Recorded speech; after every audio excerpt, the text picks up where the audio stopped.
Un saludo a todos, gracias por estar aquí con nosotros. Siempre que nos congregamos con la finalidad de crecer en la gracia y en el conocimiento de Dios, pues esta es la razón y el propósito por el cual estamos juntos. Y de esta forma o de este medio llegamos hasta sus hogares con la finalidad de sembrar una semilla en el corazón de sus familias con la finalidad de que podamos permanecer hasta que el Señor venga. ¿Cuándo viene el Señor? Nadie lo sabe. Nadie puede decir el día ni la hora. Pero lo que sí sabemos es que Él viene, porque Él lo prometió, que Él vendría y nos tomaría a sí mismo y nos llevaría al lugar que Él ha preparado para todos aquellos que han creído en Él. Nosotros somos creyentes, hemos creído en Jesucristo, creemos que Él es el Salvador de nuestras almas y que esa salvación es a través de la fe en su sacrificio. La sangre que Él vertió en la cruz nos ha lavado de todo pecado y de toda maldad. Ahora caminamos buscando hacer su voluntad, esa voluntad revelada a través de su palabra, haciendo buenas obras, caminando día con día en esa permanencia en los lineamientos que Dios ha establecido. De esa manera entonces transitamos en la vida confiados plenamente en que Él cumplirá su palabra. Él es un Dios de promesas, es un Dios que promete y que cumple. Y Él está con sus brazos abiertos, esperando el día del encuentro en el cual estaremos juntos para siempre. Gracias por estar aquí, bienvenidos todos. Es una bendición siempre que nos congregamos con la finalidad de crecer en esa gracia y en ese conocimiento de aquel que nos llamó de las tinieblas a su luz admirable. Todos bienvenidos, gracias por estar aquí. Vamos a orar y a poner todo en las manos del Señor. Cierra sus ojos y oremos. Señor, muchísimas gracias, eres bueno y fiel. Queremos agradecerte todas las cosas que has hecho en nuestras vidas. Recibe el honor y la gloria. Nuestras vidas están en tus manos. Se cumplan tus propósitos en cada uno de nosotros, Señor. Gracias en el nombre de Jesús por la oportunidad que nos das de escudriñar tu palabra. Recibe la gratitud de nuestro corazón en el nombre de Cristo, nuestro Señor. Amén. Amén. Bien, bienvenidos todos, gracias por estar aquí y recordemos un poquito de lo que hemos visto, ¿verdad? La Biblia nos muestra, decíamos, que Dios difunde su palabra de una manera que va más allá de lo que nosotros podemos pensar. Quizás nosotros pudiésemos pensar en dos formas. La primera, ¿verdad? Dios pudo crear una grabadora donde Él pudiera grabar lo que Él quiere manifestar al mundo y de esa forma escuchar lo que Dios dice palabra por palabra, literalmente. Eliminar la posibilidad de interpretarlo de una forma errónea.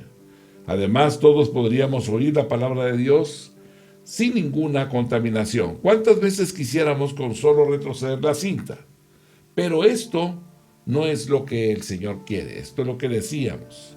En segundo lugar, podemos pensar que Dios debía comisionar a los ángeles para que propagasen su palabra.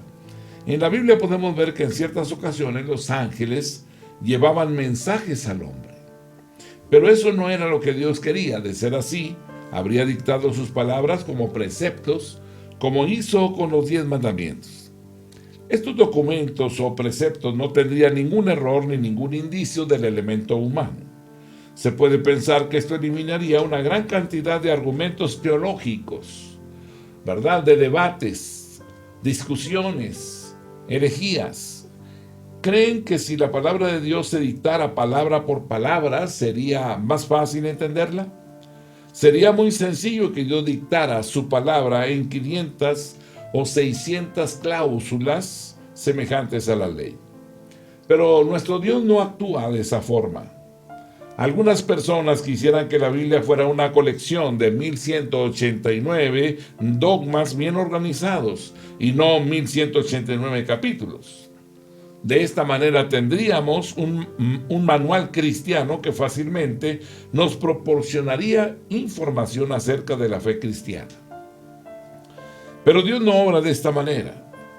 Debemos recordar que los rasgos humanos son una característica que siempre está presente en la palabra de Dios. Dios escogió al hombre y para que fuera ministro de su palabra porque desea que ella posea el elemento humano. Este es el principio básico, ¿verdad?, que podemos observar a través de este estudio. El elemento humano ocupa un lugar crucial en la palabra de Dios. Sin este, la Biblia no tendría ningún significado. Por ejemplo, el libro de Gálatas, al hablarnos, decíamos, ¿verdad?, de la promesa de Dios, alude a la historia de Abraham. Si elimináramos de la Biblia esta historia, no entenderíamos en qué consiste la promesa de Dios. El Señor Jesús es el Cordero de Dios que redime al hombre de pecado. Juan 1:29, el siguiente día vio Juan a Jesús que venía a él y dijo: «He aquí el Cordero de Dios que quita el pecado del mundo». En el Antiguo Testamento se describe el sacrificio continuo de becerros y cabritos, empezando con el sacrificio que ofreció Abel en Génesis. Y luego describiendo los que se ofrecen en el libro de Levítico, el hombre hacía holocaustos a Dios en el libro continuamente, de una forma continua, los cuales tipificaban al Señor Jesús como el Cordero de Dios, quien es propicio a los pecadores. David, por ejemplo, peleó las batallas y las ganó, obedeció a Dios y fue un hombre cuyo corazón corresponde al corazón de Dios. Él preparó los materiales para la edificación de la casa de Dios, y Salomón edificó el templo con el oro, la plata y las piedras preciosas que David acumuló. Dios y Salomón tipificaban al Señor Jesús, quien peleó la batalla. Él la ganó, ascendió al cielo y fue entronizado. Si quitamos de la Biblia la historia de David y Salomón, no podríamos ver al Señor Jesús en su plenitud, pues la Biblia dice que Él es mayor que David y que Salomón. A fin de que el Señor Jesús viniera, era necesario que primero existieran David y Salomón. De no ser así, no podríamos entender este pasaje. Moisés sacó a los israelitas de Egipto y luego los condujo en el desierto. La narración de los detalles de esta historia, incluyendo la manera en que Josué introdujo al pueblo en la tierra de Canaán y cómo vencieron a los 31 reyes de Canaán, constan en la Biblia. Si estas historias se borraran, ¿qué se podría extraer de los libros de Éxodo? ¿O qué podríamos recibir del libro de Números o de Josué? Sin el libro de Josué no podríamos entender el libro de Efesios. En estos ejemplos vemos que el elemento humano está presente a lo largo de la palabra de Dios. La palabra de Dios se caracteriza por el elemento humano. Dios no emite ni revela su palabra por medio de un viento apacible, sino por medio del hombre y de todos los acontecimientos relacionados con él. Esto es lo que hace que su palabra sea sencilla e inteligible. Dios habla así para que el hombre pueda entenderla. Él no habla de manera sobrenatural ni simplemente espiritual, sino de una manera normal y humana. Por medio de lo humano podemos entender lo que Dios hace y dice. El libro de los Hechos no contiene muchas doctrinas. Básicamente es la narración de los hechos que los apóstoles realizaron guiados por el Espíritu Santo. Las acciones de Pedro, al igual que las de Pablo, llegaron a formar parte de la palabra de Dios, lo mismo que sucedió en el comienzo con la iglesia en Jerusalén. Lo que sucedió también en Samaria y lo que sucedió también en Antioquía. Estos sucesos no solo constituyen la historia, sino que forman parte de la palabra de Dios. En la historia vemos cómo el hombre representa y declara la palabra de Dios y cómo el Espíritu Santo la revela también por medio de éste. La palabra está impregnada del elemento humano, el cual a su vez es un rasgo de la Biblia. La Biblia no es un libro de credos, es un libro donde el hombre vive la palabra de Dios. Cuando el hombre lleva a cabo, vive y expresa las palabras de Dios, el resultado es la palabra de Dios. En las Escrituras encontramos el principio básico de la encarnación. Si no entendemos este principio, es decir, que la palabra se hace carne, será difícil entender la palabra de Dios. La palabra de Dios no es abstracta, ni llega a ser tan espiritual que suprima el matiz humano, ni está distante, ni permanece en una esfera invisible, intangible e inaccesible. Juan capítulo 1, versículo 1 y 2. En el principio era el Verbo, y el Verbo era con Dios, y el Verbo era Dios. Este era en el principio. Este Verbo se hizo carne. y fijó tabernáculo entre los hombres y lleno de gracia y de realidad. Juan 1:14. Y aquel verbo fue hecho carne y habitó entre nosotros y vimos su gloria, gloria como del unigénito del Padre, lleno de gracia y de verdad. Esta es la palabra de Dios, la cual habita entre los hombres. Debemos recordar que la encarnación del Señor Jesús revela el principio básico del ministerio de la palabra de Dios. Para entender este ministerio necesitamos entender la encarnación del Señor Jesús. ¿Qué es el ministerio de la palabra? Es el verbo hecho carne. Esto es algo absolutamente celestial. Sin embargo, no ocurre en el cielo, sino aquí en la tierra. Es 100% celestial, pues tiene carne, tiene el elemento humano, es decir, ha tomado forma humana, es celestial, pero al mismo tiempo el hombre lo puede ver y tocar. Este es el testimonio de los apóstoles, y leemos en 1 de Juan, capítulo 1, versículo 1. Lo que era desde el principio, lo que hemos oído, lo que hemos visto con nuestros ojos, lo que hemos contemplado y palparon nuestras manos tocante al verbo de vida, la palabra de Dios se puede ver, se puede contemplar y tocar. Examinemos el asunto en lo que respecta a la santidad. Antes de que el Señor viniera, nadie sabía lo que era la santidad. Pero ahora la santidad ya no es algo abstracto, pues la pudimos ver en el Señor Jesús cuando estuvo en la tierra. Ella, la santidad, anduvo entre los hombres, ya que el Señor Jesús es la santidad. Cuando la palabra se hizo carne, la santidad también se hizo carne. Tampoco conocíamos la paciencia hasta que la vimos expresada en el Señor Jesús. Dios es amor, pero nosotros no sabíamos lo que era el amor. Hoy, este amor se puede ver en Jesús de Nazaret. Posiblemente tengamos el concepto de que un hombre espiritual no debe sonreír, ni tampoco llorar, ni expresar ningún sentimiento humano. Sin embargo, al ver a Jesús de Nazaret entendemos el significado de la espiritualidad. Si la santidad, si el amor, la paciencia, la espiritualidad y la gloria, esto es lo que significa que la palabra se haya hecho carne, es decir, todas estas cosas se hicieron carne. El amor se hizo carne, la paciencia se hizo carne, la santidad se hizo carne, la espiritualidad se hizo carne, la gloria se hizo carne. Cuando tocamos esta carne, tocamos a Dios. El amor de Jesús, su gloria, su santidad y su espiritualidad, ¿verdad?, son de Dios. Todas estas cosas estaban exclusivamente en Dios, pero ahora las podemos entender porque las vimos en el Señor Jesús. El principio de la encarnación es fundamental. La obra que Dios hace en el hombre y su comunión con Él son gobernadas por este principio básico. Aunque la encarnación no ocurrió en el Antiguo Testamento, vemos que Dios se movía en esa dirección.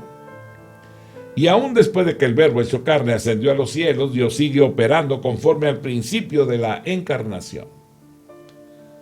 La obra que Dios realiza en el hombre y su comunión con Él se basan en este principio, la encarnación. Dios ya no es abstracto, ni etéreo, ni está oculto. Pues Dios se encarnó, se manifestó. A menudo al predicar el Evangelio nos gusta declarar que nuestro Dios se ha manifestado en el Antiguo Testamento. Él permaneció oculto, dice el Salmo 18:11. Puso tinieblas por su escondedero, por cortina suya alrededor de sí, oscuridad de aguas, nubes de los cielos. Y ahora Dios está en la luz. Se ha mostrado, se ha revelado a plena luz y lo podemos ver. Mientras Dios estuvo escondido no podíamos verlo ni conocerlo, pero ahora Él está en la luz, lo podemos ver y conocer. Él se ha manifestado en la persona de su Hijo Jesucristo. Puesto que la palabra de Dios está llena del elemento humano, Dios incluye al hombre en su divulgación. Él no usa grabadoras. Él no usa truenos, relámpagos ni ángeles, porque el caso no es oír la voz de Dios para luego darla a conocer. La palabra de Dios tiene que pasar por nuestro espíritu, tiene que pasar por nuestra mente, tiene que pasar por nuestros sentimientos y tiene que pasar por nuestro entendimiento hasta que se convierta en nuestras propias palabras. Esto es lo que significa ser un ministro de la palabra. No es un asunto de recibir su palabra como una grabadora, para luego repetirla literalmente. Eso sería una imitación. Esta clase de difusión de la palabra no le agrada a Dios. Él desea que recibamos su palabra, que permanezcamos en ella, que dejemos que nos afecte y nos inquiete, que nos regocijemos en ella y que la podamos, ¿verdad?, probar para poderla comunicar. En Juan capítulo 7, verso 37 nos dice: en el último y gran día de la fiesta, Jesús se puso en pie y alzó la voz diciendo: si alguno tiene sed, venga a mí y beba. Si tengo sed, puedo ir al Señor a beber. Pero ahí no termina todo. El versículo nos dice en Juan 7:38, añade: el que cree en mí, como dice la Escritura, de su interior correrán ríos de agua viva. Si tengo sed, voy al Señor Jesús y bebo. Pero si otros están necesitados, ¿les doy solo un vaso de agua? No. La palabra de Dios dice que después de que una persona bebe, el agua entra hasta lo más profundo de su ser y luego de su interior brotan ríos de agua viva. El ministerio de la palabra consiste en que la palabra entra en nosotros y luego fluye de nuestro interior para mitigar la sed de otros. Esta ruta indirecta constituye el ministerio de la palabra. No es tan importante cuántos versículos podemos recitar, ni cuántos mensajes podemos dar, sino cuánta agua viva fluya desde nuestro interior. La necesidad que tenemos de que el agua viva circule y fluya de nuestro interior es una indicación de que tenemos que pagar un precio.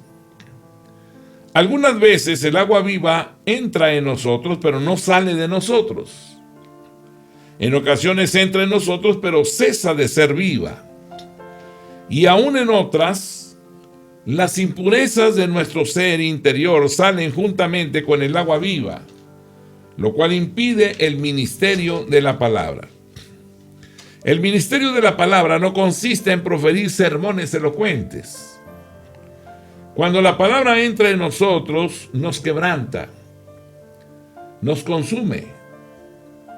Así que cuando pasa por nosotros, aunque contiene el elemento humano, este no la contamina ni la afecta, sino que la complementa.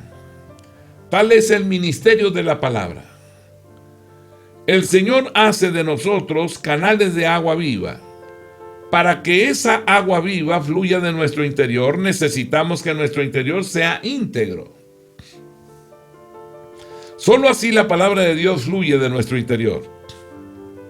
No debemos pensar que el poder que acompaña un mensaje que damos procede de nuestra inteligencia o nuestra elocuencia, porque esto no es lo que cuenta.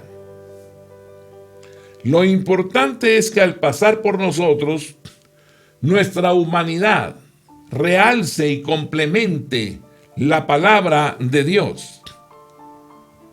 ¿Conserva la palabra su carácter divino cuando se vuelve humana o la distorsionamos añadiéndole un elemento humano impuro? ¿Qué es lo que usted nota cuando la palabra llega y luego usted la expresa?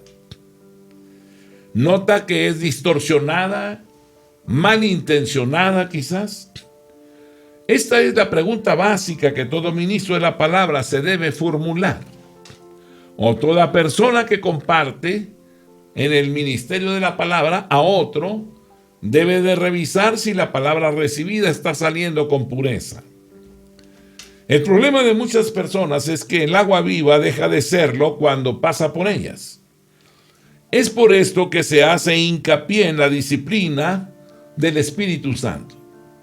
El Espíritu Santo nos lleva a profundizar, ¿verdad? Para ser capaces de poder permitir que la palabra fluya y añadir la interpretación, esa cosmovisión en la capacidad de la revelación o de la entrega o de la humildad o del desarrollo de la naturaleza de Dios en ti. Si uno no ve la importancia de ser disciplinado por el Señor y regulado en nuestros hábitos, en nuestro carácter y en nuestra vida, no podremos ser útiles en la propagación de la palabra de Dios. Es incorrecto creer que para ser ministro de la palabra solo se necesita elocuencia. La palabra de Dios debe llegar primero a nosotros, debe pasar por nosotros, debe llevarnos, incomodarnos, debe llenarnos, debe de incomodarnos, debe triturarnos y darnos fin. Debemos sufrir todas estas pruebas y pagar este precio a fin de llegar a comprender la palabra de Dios. Es así como esta se añade y se entreteje en nosotros poco a poco, puntada por puntada, como el tejido de una colcha. De esta manera, cuando la palabra de Dios salga de nosotros, no será una simple repetición de palabras, sino que liberará consigo el Espíritu. El agua que fluya de nosotros será cristalina y pura, pues procederá directamente de Dios. Así, de esta forma, no estropearemos su perfección, sino que le daremos realce. No disminuiremos su santidad, sino que la aumentaremos. A medida que hablemos, fluirá el agua viva. Y cuando hablemos, Dios hablará juntamente con nosotros. Este es el ministerio de la palabra. El ministerio de la palabra no es un solo río, es como la afluencia de dos ríos. Para que esto ocurra, el Espíritu Santo debe operar en nosotros. El Espíritu Santo debe gobernar nuestras circunstancias para que por medio de ellas seamos disciplinados de muchas maneras. Cuando el Espíritu Santo trabaja en nosotros, nos quebranta, nos desarma y nos moldea, con el fin de hacernos canales por los cuales pueda fluir el agua viva. Nuestro hombre exterior tiene que ser quebrantado y desarmado por Dios. Necesita ser disciplinado drásticamente.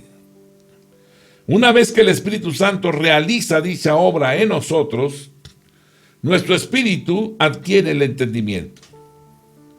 Y Él puede entonces proclamar la palabra de Dios por medio de nosotros. Al hacer el Espíritu Santo esta obra en mí, entonces la palabra de Dios puede absorber el elemento humano sin ser contaminada por nosotros. Es así como su palabra y nuestro mensaje se unen, como la confluencia de dos ríos. Siempre debemos de tener presente que el ministerio de la palabra es el desbordamiento del Espíritu de Dios, que es el desbordamiento de la palabra divina, la cual es anunciada por medio del hombre. Es decir, el Espíritu de Dios no brota de su palabra independientemente del hombre, sino en una unión con Él, juntos, fluyendo. En el ministerio de la palabra está incluida la palabra de Dios y el ministerio del hombre. Primero la palabra de Dios viene al hombre, luego el ministerio del hombre se añade a la palabra, y finalmente los dos fluyen conjuntamente. La proclamación de la palabra de Dios se efectúa por medio del ministerio del hombre. Algunas personas creen que si escogen ciertos pasajes bíblicos, podrán comunicar sin problema la palabra de Dios, pero no es tan sencillo. El ministerio de la palabra es un fluir combinado. no es un fluir individual, sino si no se elabora de manera individual, estaría contradiciendo el ministerio de la palabra. El hombre debe expresar la palabra de Dios. Ahora, en cuanto a nuestra naturaleza y nuestro carácter, nosotros somos personas obstinadas. Somos personas corruptas y rebeldes. A Dios le es más fácil usar un asno que usarnos a nosotros. Sin embargo, Él prefiere usar al hombre. Dios desea que el elemento humano tome parte en el ministerio y en la divulgación de su palabra. Debemos recordar que la palabra de Dios está donde están los ministros y sin ellos es imposible recibirla. Si esperamos a que Dios comunique su palabra sin proveerse de ministros idóneos, esperaremos en vano. Dios estableció que primeramente infundiría su palabra en los ministros, aquellos que han experimentado la disciplina del Espíritu Santo. El Espíritu de Dios está en su palabra, pero también está en los ministros, en nosotros. El Espíritu de Dios está en la palabra, pero no actúa cuando esta palabra está sola. Solo actúa cuando ella habita en los ministros y se fusiona con ellos. Por ejemplo, los 7 hijos de Seba intentaron echar fuera demonios en el nombre de Jesús, el que predicaba Pablo. Mas no pudieron hacerlo. Los demonios no solo quedaron en el hombre, sino que atacaron a quienes trataron de expulsarlos. Hechos 19, 13 al 16 nos dice: pero algunos de los judíos exorcistas ambulantes intentaron invocar el nombre del Señor Jesús sobre los que tenían espíritus malos, diciendo: os conjuro por Jesús, el que predica Pablo. Había 7 hijos de un tal Seba, judío, jefe de los sacerdotes, que hacía esto. Pero respondiendo el espíritu malo dijo: a Jesús conozco y sé quién es Pablo, pero vosotros quiénes sois. Y el hombre en quien estaba el espíritu malo, saltando sobre ellos y dominándolos, pudo más que ellos. De tal manera que huyeron de aquella casa desnudos y heridos. Aquellos exorcistas usaron las palabras correctas, pero el espíritu permaneció impasible. No es suficiente decir las palabras acertadas. También es necesario ser personas sensatas, ser ministros prudentes. El Espíritu de Dios debe unirse a los ministros a fin de fluir por medio de la palabra como un río de agua viva. Repitamos esto: la palabra de Dios no actúa independientemente, sino que se expresa por medio del elemento humano. El hombre es el canal de Dios. No podemos transformar este principio pensando que es suficiente tener la palabra de Dios sola, sin tener en cuenta al hombre. Si el Espíritu de Dios no respaldara la palabra, esta sería como un cascarón, algo vacío. Los ministros juegan un papel muy importante. Todo se centra en ellos. El ministro debe tener al Espíritu, o sea, a fin de que la palabra sea eficaz. El Espíritu debe acompañar al ministro. No debemos excluir a los ministros. Si damos énfasis a la palabra y no le damos importancia a los ministros, anularemos la palabra y el ministerio. En la actualidad, hay gran carencia de ministros. Hoy no carecemos de visión, tampoco carecemos de luz, tampoco carecemos de la palabra. El problema está en que Dios no encuentra ministros adecuados. Muchas veces la luz de Dios se desvanece cuando la palabra sale de nuestra boca. Algunos disertan acerca del Espíritu Santo en sus mensajes, pero su discurso, en lugar de ayudar a los oyentes, no perciben en ellos santidad, sino frivolidad. Algunos hablan de la cruz, pero es obvio que nunca han sido moldeados por ella. A otros les gusta predicar acerca del amor, pero no se les ve ningún rasgo de amor, porque lo que expresan es un mal genio. Estos ejemplos nos muestran un problema básico. Los ministros no corresponden a lo que predican. Es lamentable que a pesar de tanta predicación haya escasez de la palabra de Dios. Este es el problema básico de la iglesia hoy. Si no hay ministros, no hay inspiración ni revelación. Él no quiere ser el único que habla. Esto crea un grande problema. Él tiene la palabra, pero no desea expresarla solo. Dios no quiere ser el único ministro de la palabra, quiere que los hombres también lo sean. Nosotros buscamos constantemente la palabra de Dios, pero Él busca siempre hombres a quienes Él pueda usar. Nosotros buscamos la palabra, pero Él busca ministros. Si no estamos dispuestos a ser disciplinados, no podremos laborar para Dios. No podemos pensar que la disciplina es optativa. No debemos suponer que después de haber escuchado algunos mensajes, podamos comunicar lo que oímos. No. Si la persona no es íntegra, tampoco lo será su mensaje. El hombre puede obstaculizar la palabra de Dios. El Espíritu Santo no fluye por medio de la palabra sola. Cuando la palabra de Dios llegue a nosotros, debemos de estar libres de todo impedimento. Tenemos que ser quebrantados y llevar en nosotros las marcas de la cruz. Nuestro espíritu debe ser quebrantado. Esta es la clase de personas que Dios puede usar y en quienes el Espíritu Santo puede fluir.